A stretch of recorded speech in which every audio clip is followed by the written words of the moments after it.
Hello and welcome to Marketing Speak. I'm your host, Stephan Spencer, and today it's my pleasure to have Michelle Nedelec with us. Michelle has over 20 years of experience in executive coaching, working with clients ranging from 8 figures to solopreneurs.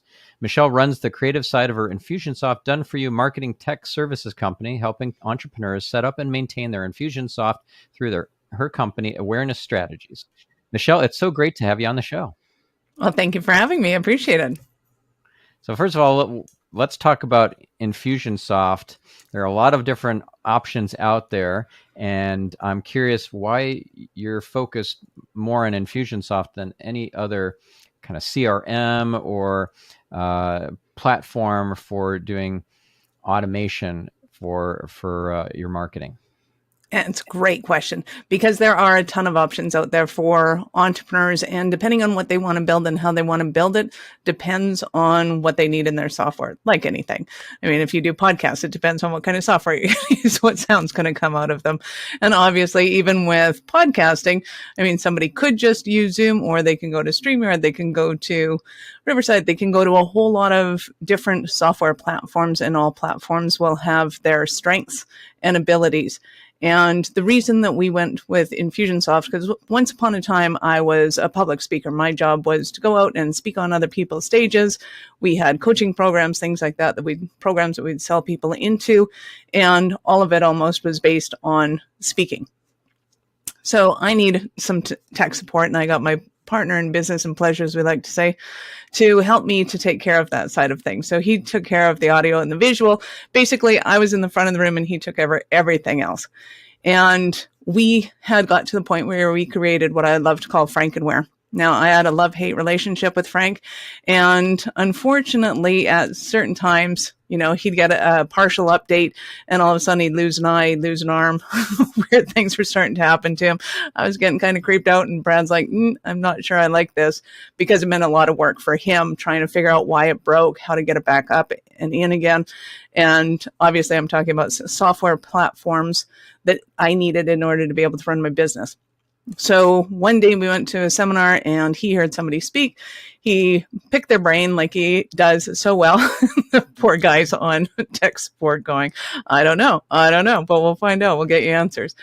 So Brad was satiated and he goes, okay, I want to move over to this platform. What do you think? And I'm like, dude, you do whatever you do. I couldn't care less. If it makes you happy, whatever floats your boat, let's go. So he moved over to Infusionsoft and he was jazzed. Now you have to understand something about Brad is that he is an engineer, true and true, and we love him for that. But he was also a special project manager. So companies like IBM and Halliburton, big oil and gas company type companies would hire him to say, okay, we've never done this before. We need a software that does this. What do you need? And he would say, we need so many people. We need so many servers. It's going to cost X million of dollars and it's going to take us 3 years, whatever. Those were the kind of projects that he worked on. So when he found Infusionsoft and he was jazzed by it, you got to know it was a pretty robust system. It did whatever I asked him to do. So if I came up with asinine questions like, hey, I want to give this course out, but I want to give it for free to these people. I want it part of a package to these people. I want to charge X amount for this one. And, I want to give chapter 1 as an opt-in for this. Normally, those kind of questions, although seemingly innocent by us who speak on stage, when it comes to the tech side of thing, it freaks them out completely. They're losing their cakes. They're like, what? We can't do that. How are we going to do this? What do we do? Whereas with Infusionsoft, it was like, yeah, absolutely, we can do that. So they just put the systems together and made it work. And that's been the fun part is no matter what kind of clients we get, and we've had clients, like I said in the intro, from solopreneurs to multi-million-dollar corporations, whatever they ask us to do, it's capable of doing it. You just got to figure out how. And that, to Brad, is just his happy place. Give him a beer and Infusionsoft and a puzzle that hasn't been solved yet. And within moments, you're like, yes, we can do this. This is awesome. So that was one of the reasons why we loved it so much. And that's why we've stuck to it, because most people are super confused by it. They don't understand it. It does things that they don't understand. Most people, even Keep certified partners, are probably using about 20% of it. They know their magic sauce and they know what it does and it does it well. And that's what they kind of stick to. Whereas what we do is we come in as specialists in it and do the other 80% that most people don't understand. So what would be some examples of the 20% that many of the Infusionsoft users are already implementing or taking advantage of, and the 80% that they're not and should be? So 20%, most people will use it as an email campaign platform, which is awesome. And some of them will integrate with other campaigns, which is part of the reason it's there. So I don't really understand why some don't, but some don't. And 80% aren't using its functionality for affiliate marketing and its sales funnels. And it has a lot of systems in the back end that allow its logic-based components to be able to integrate with each other. So a company that has a sales team, a marketing team, an accounting team, they can all integrate their systems and be talking about the same client at the same time and still have limited access to whatever, limitations they need to have. So if you have an admin person, obviously they're going to have less accessibility than somebody that's your head of accounting. However, when it comes to being able to have a cohesive conversation about one of their clients, they can still articulate that because they're all getting the same data. Whereas within almost any other system, that doesn't happen.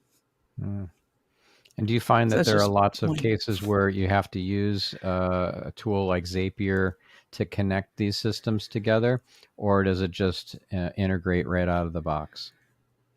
A lot of people will use Zapier as duct tape, which is great. Duct tape's awesome. Don't get me wrong. I love duct tape. And sometimes they're not figuring out how to create the components as well as they should. So we don't use Zapier as an implementation as much as other people do. Let's put it that way. What we're looking for is solid integrations. Now, there are ones like Myriad, which will be used for a, how do I put this in layman's terms? So the security connection between a video platform. So if you have a learning platform that you have your courses on and you want to be able to integrate the logistics with the usernames and passwords, the things I was talking about earlier, we do use Myriad.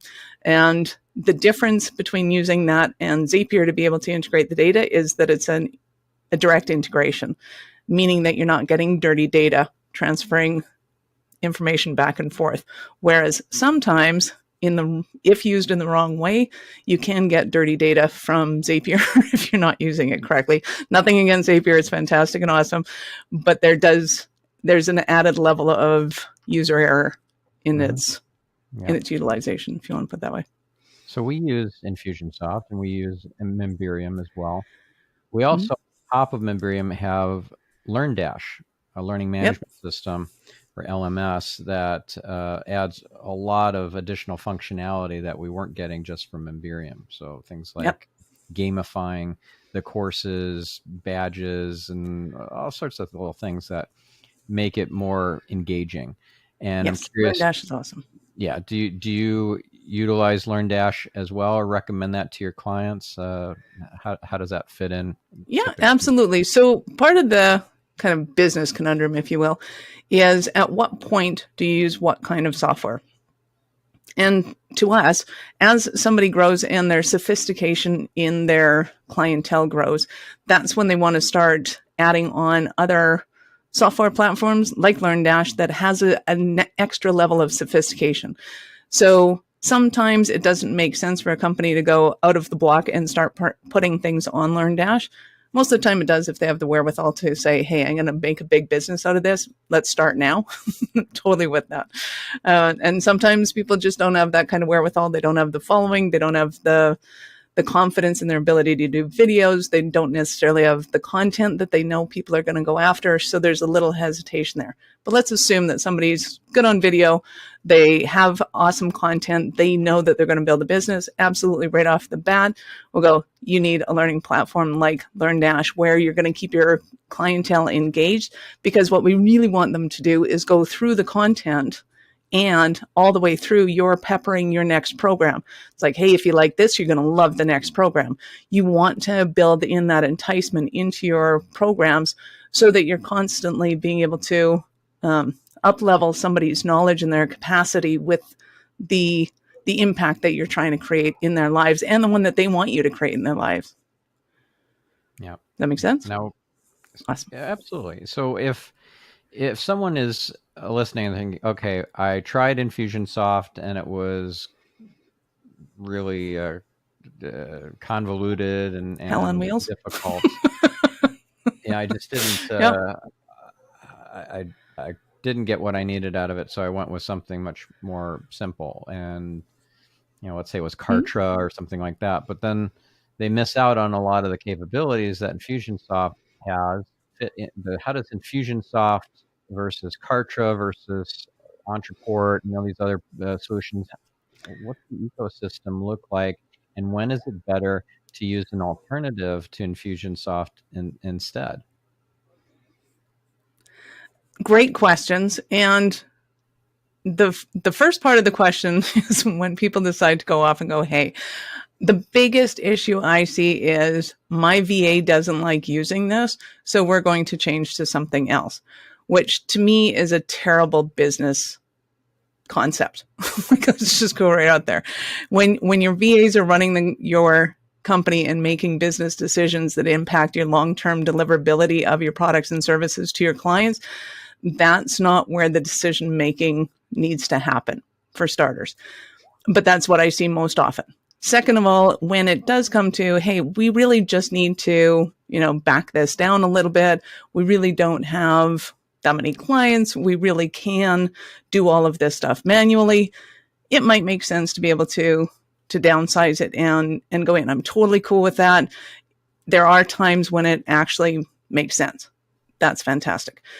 Now, let's say you've gone through that, you've built up again, and or whatever reasons, you're back again looking at, okay, we're either getting dirty data or we're losing leads or something is broken in the system and it's not working again. Do we look at going back to Infusionsoft again, or Keep Max Classic as it's now called, which is a big business decision, and it needs to have some wherewithal behind it. And that's one of the reasons why we've set up our business such that Brad can be hired out as a fractional CIO. So because he has the expertise in software and business programs, we can go in and look at your entire business setup and say, okay, what are we trying to do here? What is the lifestyle you're trying to create for yourself? Are you looking at this as an exit business? Are you looking at this as a lifestyle business? What are you trying to create here? Okay, great. What up until now have you been doing to be able to market your business? Is it online? Is it door to door? Is it, how are you actually selling your products and services? Then we go through and look at the best practices of what's going on in the market right now. Because obviously in the last 3 years, marketing has changed substantially. Everything from Facebook ads to how people consume information to how willing people are to give credit cards over the line. Everything has changed and is going to continue to change. So we want to look at, okay, in this next year, what is your business look like? What are you wanting to put on? Are you wanting to put on live courses? Are you wanting to do group programs? Are you a bricks and mortar? Are you, a plumber, a lawyer, right? How you market all of those businesses online varies as well. However, there's still a component there to how are you getting your online leads? How are you delivering those connections? And what makes sense for your business? Then Brad gets to go through, take all of that data, analyze it, do his magic, and come back and say, okay, based on what you're telling me, here's what we recommend. Here's what your potential kind of cracks in the cement are.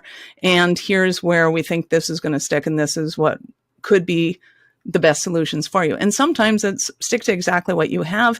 And you might want to have another person in here doing customer service. That'll solve all your problems. And here's how you would utilize that person. So it's not necessarily that we will go in and say, hey, Infusionsoft is the answer for everybody, because we know that's not true. Now, if it is the solution, having your internal team take care of it, if they're not technical, is not going to be recommended because it is a complex system. It is logic-based. It is programming-based. And we have found that if you're not in that kind of high analytical abstract thinking kind of a personality, you're probably going to hate it at the end of the day. And we get that. That's why we hire those kind of people, and we get them to look after it, so that you just say, hey, I want to have this product. Hey, I want it to be delivered online. What do I need? We need this, that, and the other thing. You give it to us. It's done. It makes everybody's life a lot easier. Mm-hmm.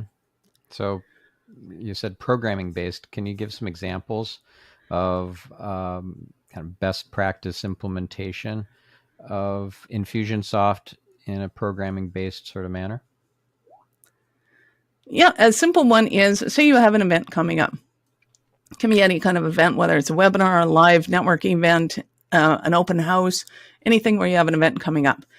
When you're promoting that event, you're going to say, hey, we have this event coming up. It's going to be awesome. Sign up for this event. As soon as somebody signs up for that event, they should be taking out of that campaign and put into an upsell campaign. And that might look like, hey, we see that you've registered for this event.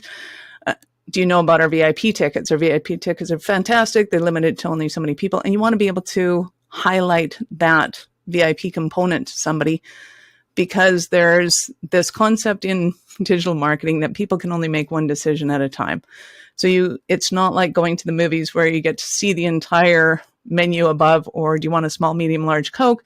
People don't make those kind of decisions online. They make yes, no decisions. Do I want to go to this event or not? Yes, I want to go to this event. Great.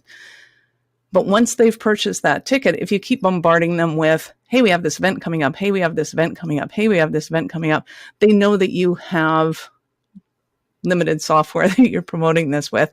And it gets kind of annoying, especially if you're sending out an email every day. Whereas if they've already bought the ticket and they move up into a VIP campaign, then that allows them to make another level of decision. So they go, yeah, I want the VIP ticket. They buy it. You take them out of that campaign, put them into a different campaign. Most systems won't allow you to do that because it's based on date delays. Now, there's a whole other level of sophistication that I can get into with things like newsletters or adding people into certain campaigns based on the date that they arrived and or based on how they're going in. So a newsletter, which is just continuous, and you're just constantly adding people in unless they've opted out for that particular thing, you're just basically going to keep adding people in. Whereas if you have a course that starts on an annual basis, your intake is going to be based differently depending on when they sign up and join. Do you want them to get all of the past emails that have been sent out in that particular campaign, or do you just want to start them from here on and move on? All of those are very sophisticated decisions when it comes to software. Mm-hmm. And can you give an example of a client that you were able to use some sophisticated approaches to, or applications of Infusionsoft to get an amazing outcome for them? Well, absolutely. And that one's going to be hard to narrow down because we do it for all of our clients. So I'll use an example of somebody who is a speaker as well. But if your audience tends to be of, more of the trades or the professional entrepreneurs, things like that, let me know. And I'm happy to give you examples of that as well. But it becomes really obvious in the public speaking realm because they tend to be doing a lot with their audience on a regular basis. So things like they will often have a 3-day event 3 times a year. Now, oftentimes those 3-day events have a lead in that precedes them. So they might have a 5-day challenge. They might have webinars leading into it. They might have a series of that might go from, say, opt-ins to a 5-day challenge that goes to a series of webinars that goes to the 5-day or 3-day event. So now when you have all of these things kind of one added onto the other, obviously if your ideal client is playing along with you, when they opt in for the first opt-in, which is odd to say, but when they first engage with you, you want to be able to take them out of that campaign and then put them into the next campaign and say, hey, if you like this, you're going to love our 5-day challenge that's coming up. Oh, you signed up for a 5-day challenge. It's a lot of fun when you have friends that do it.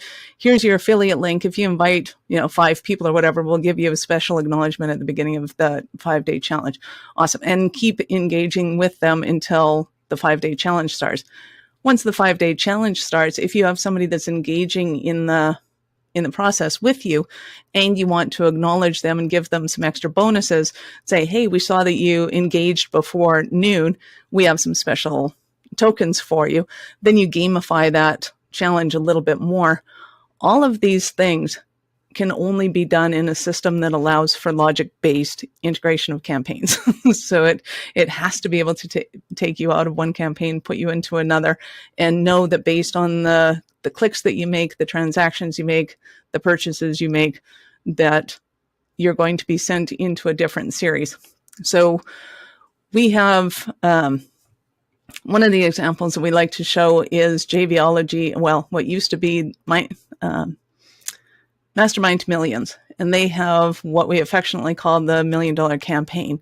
And it is one of the most complicated campaigns Infusionsoft has ever done. They themselves used to use it as a demo of what can be done with the system. And basically, from the programmer's side, is it complex? Yes, absolutely it is. From the user side, it's simple and effortless. It's like going to an event and getting white glove treatment, because every step of the way they know what your next move is, and they're anticipating your needs based on the decisions that you've made. So I don't know if have you ever thrown a wedding or been to a wedding? Where when you look at it from the outside as a guest, everything's gorgeous, it's beautiful, the colors all match, the bride looks glowing and wonderful. Meanwhile, if you've ever run a wedding, behind the scenes is complete and total mayhem. People are running around, decisions are being made, all that kind of fun thing. It's kind of like that, except for we do it all the time. Yeah. Were you ever a wedding planner? Well, technically, I wasn't a professional wedding planner, but I have the opportunity of planning many events because it's one of my fortes that I do for fun and not for pay. So, as odd as that may sound. Oh, so nobody does that because it's fun. But for events to do them for free. Yes. So much fun doing it. Okay. Yeah. Cool. Exactly. Graduations, things like that. My niece's weddings.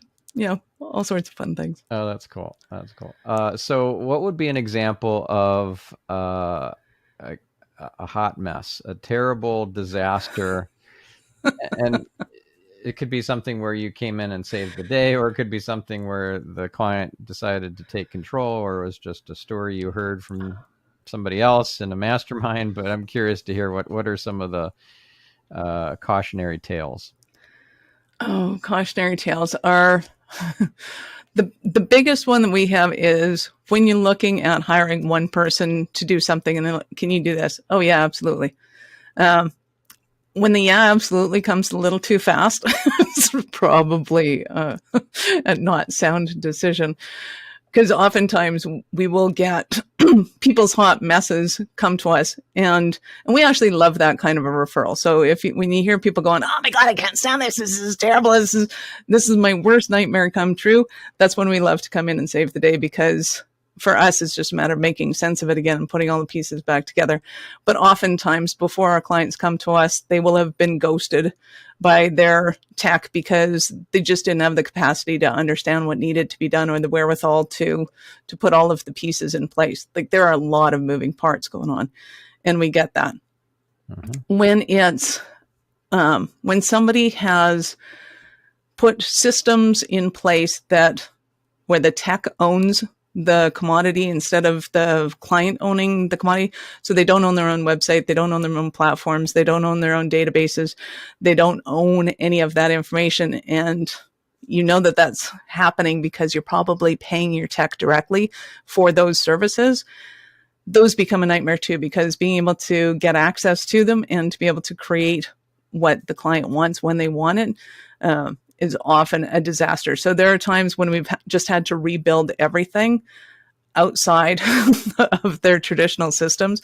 And sometimes they've had like weeks to be able to do it. It's like, we're doing a 3-day event in 3 weeks and we need this all done yesterday.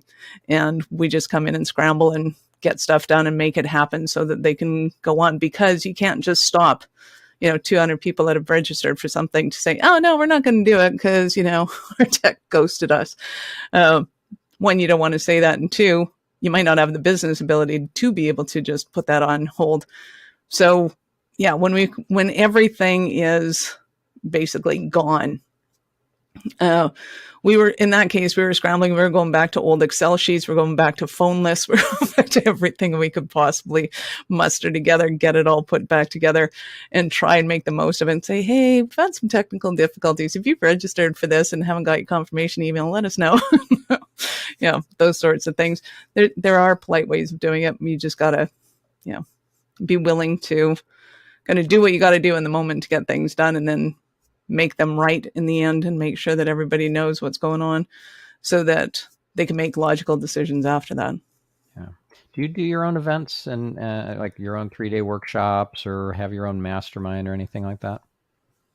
I have not, since we pivoted over from speaking into doing this as a service.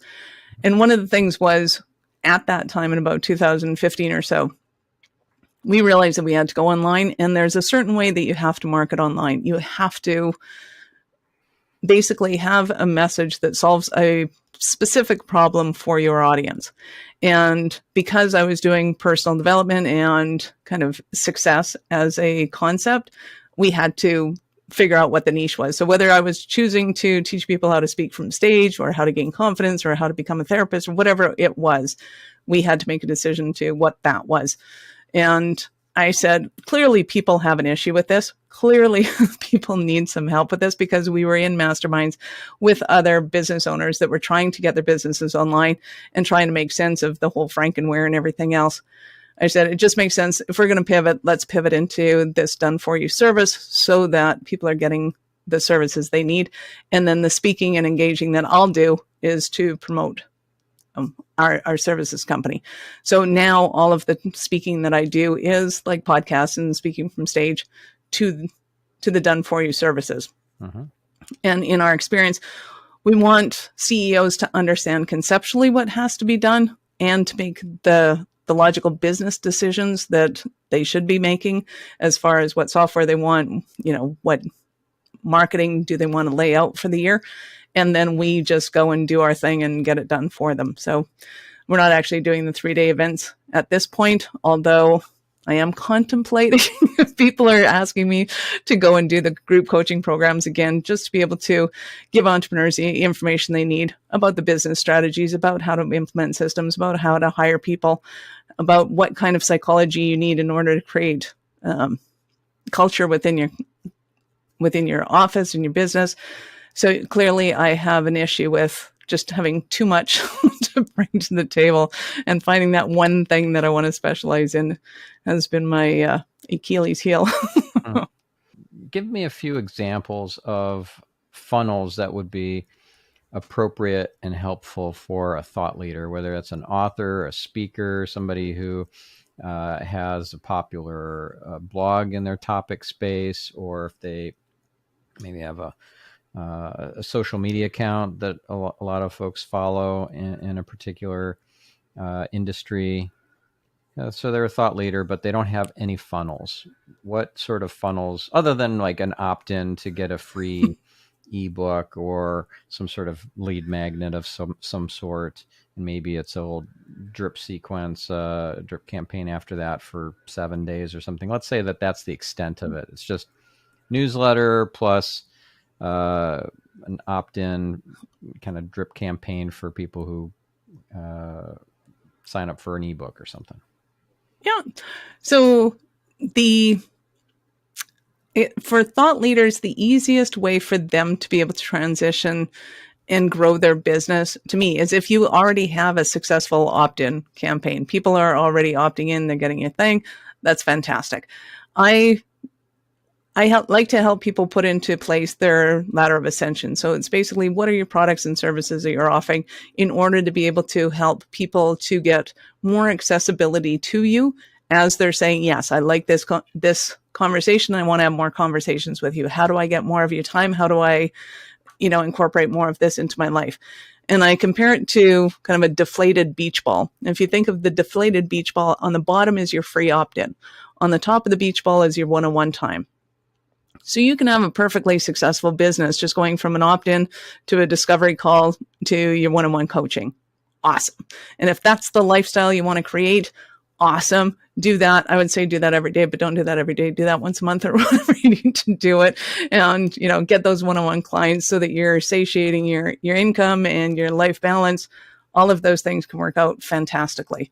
If, on the other hand, you're going, hey, I want to build some complexity into my business, then we start to inflate that beach ball and we start to create products and services within that beach ball, but your freebies are always on the bottom. Your one-on-one time is always on the top, which is great for people that have issues increasing their fees year after year, even though they should be, because now you're giving value within that beach ball that allows somebody to take another step with you, but not necessarily consuming a lot of your one-on-one time. So that can be producing video series. So you have an opt-in, it works. Great. Make a couple of little 5-minute videos that extrapolate on each point in that opt-in so that people can get your understanding of what do you mean by that. And a lot of times, especially thought leaders, think that, well, because I think this way, everybody thinks this way. And that's totally not true. Because you think that way, you can pretty much guarantee that almost nobody thinks that way. So we want to know how you interpret what you meant on that opt-in.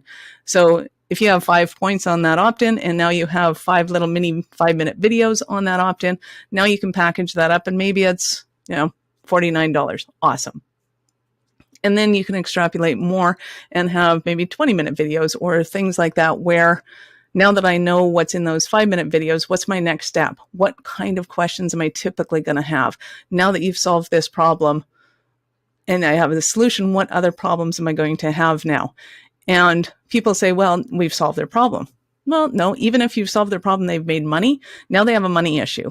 Now they have money and they don't know what to do with it. So there's always a next step as far as somebody's transition to being able to experience you more fully. So if you have the opt-in, then we say, hey, we like the opt-in. Now you're going to love my mini course on this. Hey, you like this? Now you're going to love that. And each one of those becomes a nurture campaign. It becomes a confirmation campaign. It becomes a reminder campaign. It becomes an upsell campaign where you're going, hey, now that you've liked the mini course, you want to check out the master course or whatever it is. Mm-hmm. Yeah. Those are the money-making ones. If you want to have other ones that engage people, you can have birthday campaigns. You can have anniversary campaigns. You can have a how's your dog campaign. Like, depending on what your business is, you can have a lot of them. But our goal is to make sure that you're making money on those things. And then you start to release your feelers, if you will, onto the world and then bring in and grow your market in other areas. Do 9-word emails work well in your experience?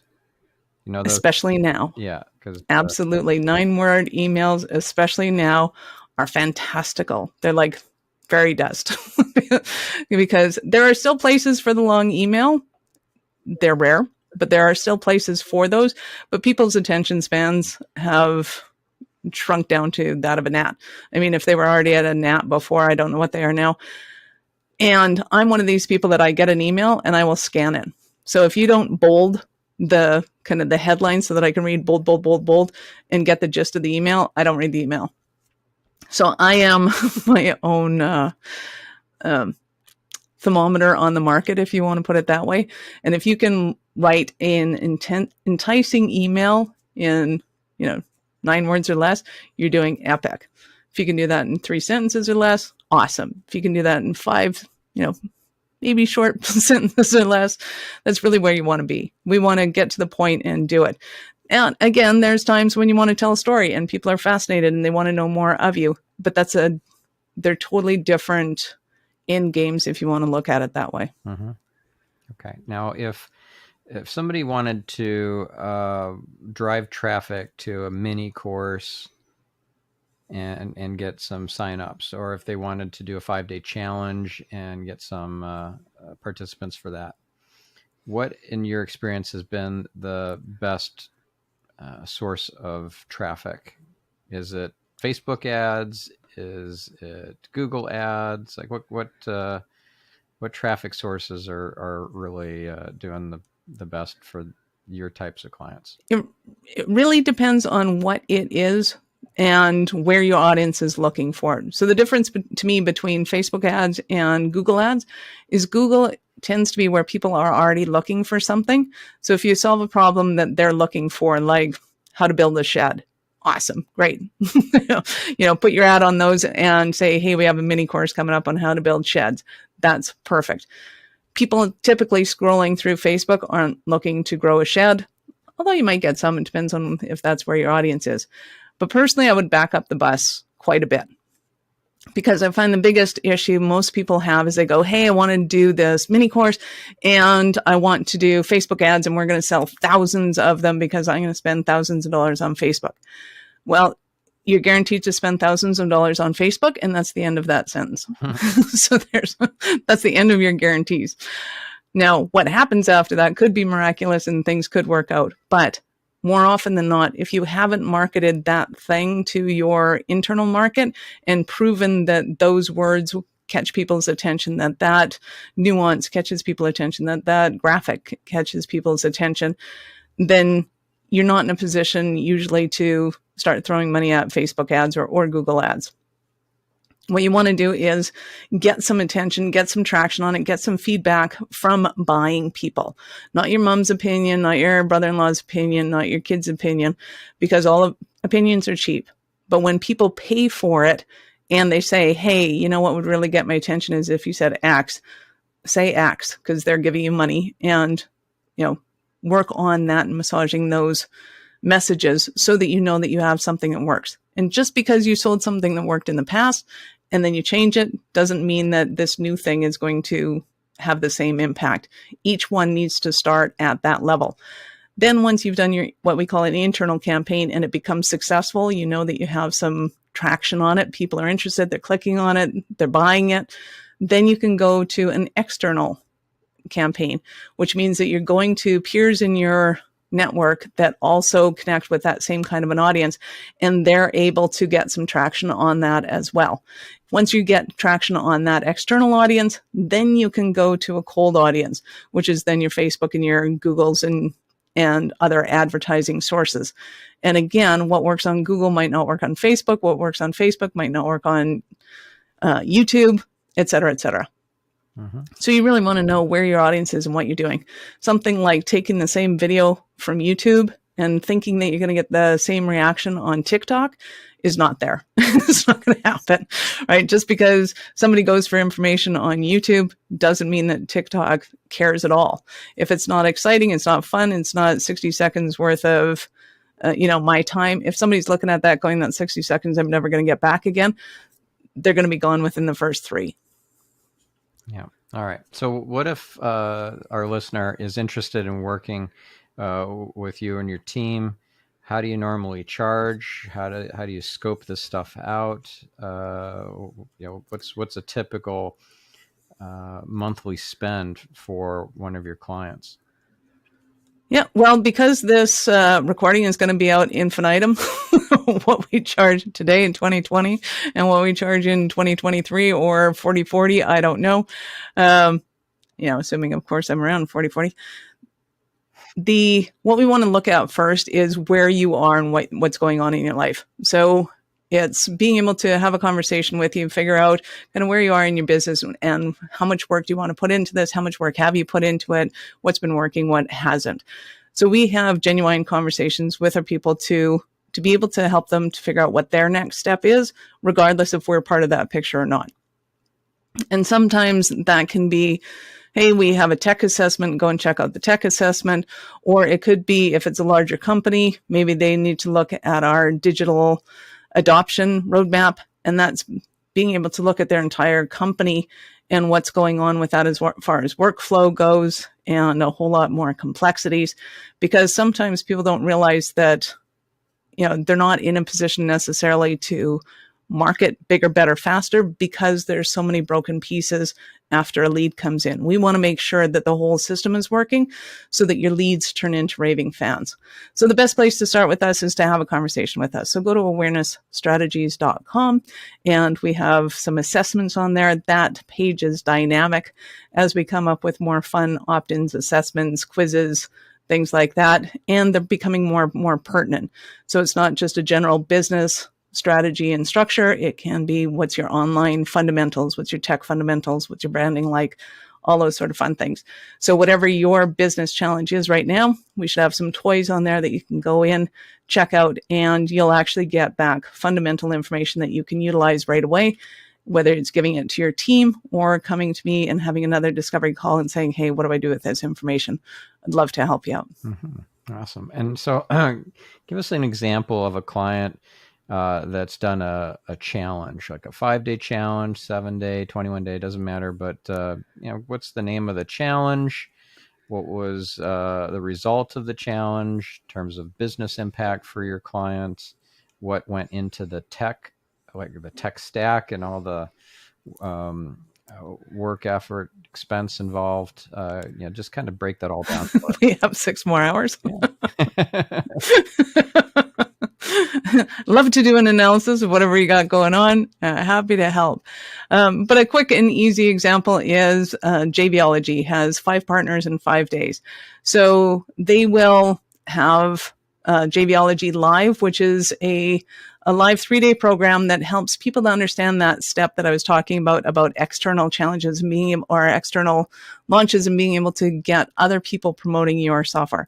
By the way, joint venture partners are the best. It's like having somebody on 100% commission that already knows how to sell your product. They already have an audience. They already have a whole lot of things. You pay them commission and it's fantastic. So if you ever get a chance to look at some of the joint venture programs that are out there, they're awesome. So JVology in particular, the art and science of joint ventures, and they also happen to be the perfect mix of people, fun, and profits. It's a really fun 3-day event where you get to meet a ton of people. But the lead into that is the 5 partners in 5 days. So in this challenge, you'll actually get to meet 5 people that will actually have the ability to be able to partner with you. They have your audience, they have everything. The whole challenge goes through who these people are. Now, the tech challenges with that is bringing people into the challenge, getting them ready. It's a whole new vernacular, right? Just because somebody's an entrepreneur and they're in business doesn't necessarily mean they understand what a joint venture is. They don't necessarily understand what an affiliate is. There's a lot of words that have to be explained first. So what Jay does is before the challenge comes along, he has the lead into the challenge so that people get a chance to get some free information and consume that information in order to start understanding the words of what he's going to be talking about in the challenge, which is super fun. So that in itself is one campaign. Then we have the campaign for the actual challenge itself, which then goes into the involvement of that is every day there's a winner for people who are engaged. And at the end of the day, those emails get updated for the next day saying, hey, here's the winner. Here's what's going on for those. And there are simplified ways of being able to create challenges. And then there are more complex ways. The more complex ways usually entail a lot more live connection with people and who's in that challenge at that particular time. So that can then add to the robustness of a challenge that doesn't necessarily have to be there, but sometimes you want it. There's also leaderboards in the back end. There's also, if other people are promoting it, there's an entire campaign that goes out to your actual affiliates that are promoting this. Because not only are the front end people that are trying to find 5 partners in 5 days having their launch, there's also the affiliates in the back end who are also competing to win against each other to bring in as many people as they can, to have as much fun with it, to have as much engagement with those people as possible. So there's a whole lot of moving plates in a more complex 5-day challenge.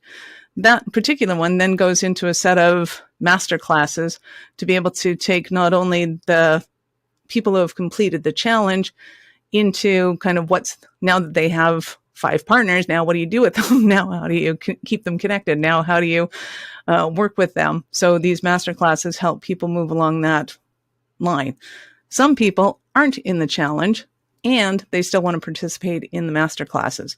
So now there's another promotional campaign that'll go out to the rest of the list that wasn't participating in the 5-day challenge, as well as other partners might not have been able to join in the 5-day challenge. They're now able to join in the master classes, and likewise all the way up to the live event. So you can see that, some of you, I've lost you already, and I totally get that. It becomes an issue of, one, how big is your audience? How many people do you want to involve? How many affiliate partners do you have? And it's okay if those numbers are super small. Then we start super small. The issue is when you start to get bigger and you go, okay, we have some traction here. People obviously love this. How do we keep them engaged more? How do we get them, doing the exercises that we want them to do? You want to make that as lively as possible, even though clearly it's all digital and on a computer. But that's the fun part of working with creative people and thought leaders, is that they are very creative and they come up with new ideas like, hey, why don't we do this? Hey, how do we do that? And our job is to follow them, holding on to their coat skirts and trying to figure out the tech as we go along behind them.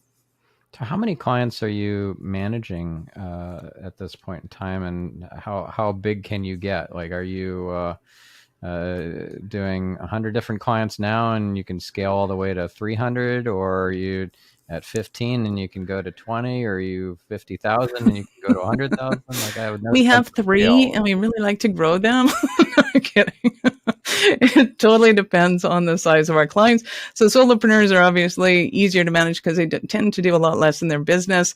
What I like to call the serialpreneurs that are in the habit of creating 7 and 8 figure businesses, they tend to have a lot more going on. However, they tend to have the conversation down pat so that they can hand something out, it gets done, and we move forward. So they tend to be as easy to work with as the solopreneurs, just in a different sort of way.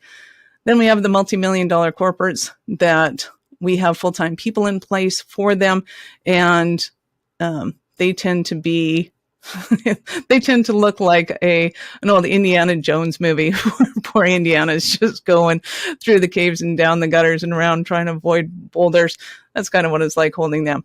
So for those guys, we have a limited capacity to be able to run with them, and we have a much greater capacity to be able to run with the solopreneurs and the serialpreneurs.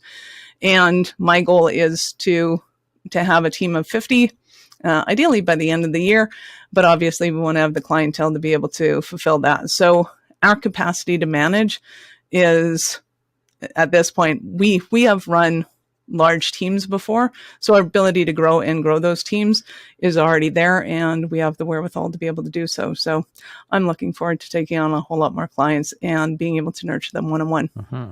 Awesome. Now, are you running Facebook ads or Google ads to fill your funnels and get more leads turning into clients on your side? At this point, we are not. We are filling our connections with things like podcasts and one-on-one referrals right now, because people at this point in our business are still tending to want that one-on-one conversation. However, by the time somebody listens to this, they may see our faces all over the place, which would be wonderful and delightful. How many podcasts have you guested on so far?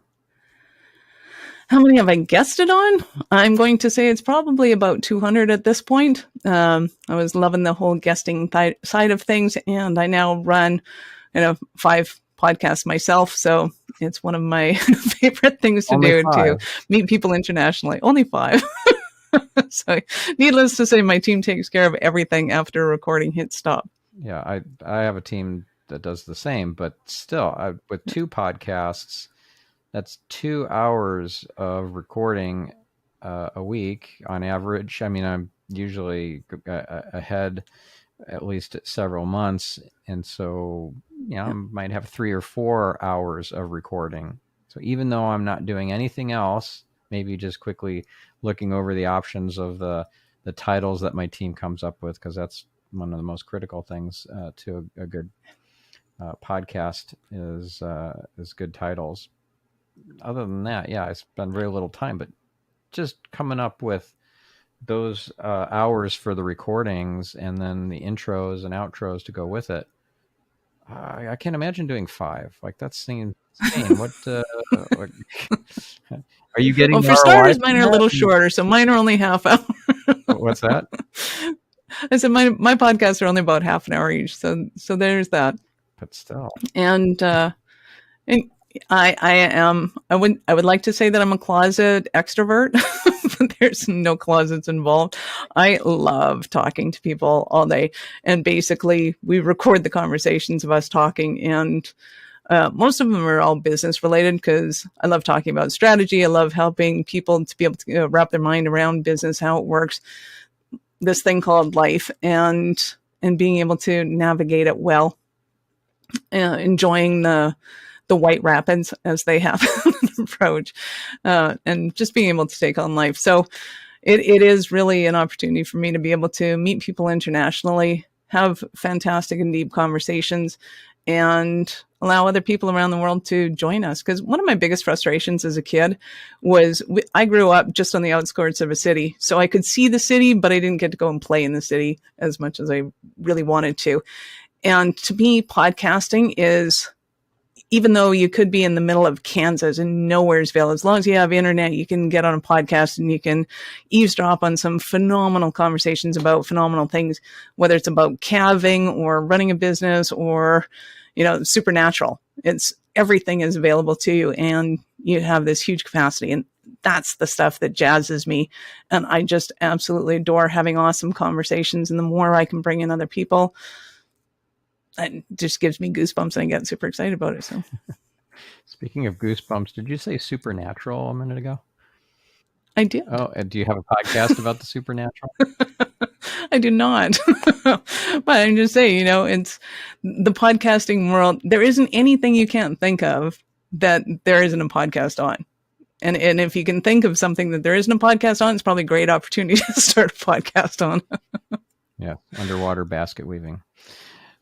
Right. So I know we're running up to time here, but do you have an affiliate program? And if so, how did you end up coming up with that or creating that? What was the impetus for it? And give us some more details around it. Absolutely, we do. So our whole thing, especially with Infusionsoft in particular, is using the affiliate marketing as a thing because it's fantastic, awesome, flexible. So if you go to awarenessstrategies.com/partner, you can sign up as a partner to affiliate with us.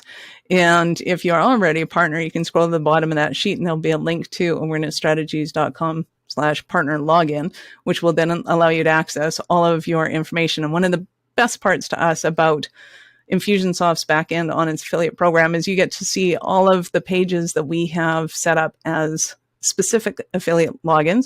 So if there's one of our programs that you're like, oh yeah, you guys need to do a tech blueprint, go to this link. We can give you a link specific to you that you can share with your clients, your friends, your peers, whatever, and be able to get commission on those. The way we structured is the first person in is the one that gets paid commission, which is slightly different than some, but our conversations tend to be a little different than most.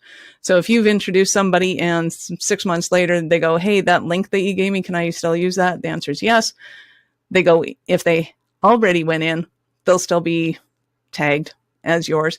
And basically whatever interactions they have with us, we pay a 10% commission on. And we absolutely love referrals. We love having the right audience. Things like this, you should have our affiliate link. So ignore everything I've said about links and go use the links in the description, because then Stephan gets noticed that, hey, your podcast, you got some attention, and that's awesome. And if nothing else, we like to say thank you very much. We appreciate you putting our voice out so that other people could be interested in it. So it may not be for the money that some people do it. It's just the pat on the back or the, hey, people noticed. Great. We'll keep doing that. Yeah. And what percentage of your business comes through affiliates? I would have to say at this point, 100% of them, because if it hasn't been from a referral affiliate, it's been from speaking on stage or from podcasts so we always basically find a way to pay somebody that introduced us to whomever we're working with. I know that I don't live on an island.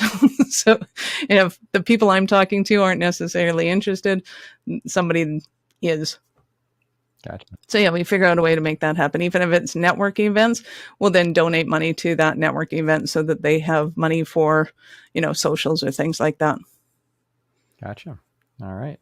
Yeah. Cool. And so if you could share your website address again and whatever socials are where you're most active, so that our listener or viewer can follow you and learn from you and potentially work with you. Absolutely. So my name is Michelle Nedelec. I am one of 5 of us, but I'm the only one that speaks English. So if you end up somewhere where they're speaking French, it's not me. If I'm speaking English, it is me. And you can go to awarenessstrategies.com. Again, go to /partner, sign up as an affiliate just so that you can see how it all works. And then go and click on the links, and we'll be sure to connect you back to Stephan.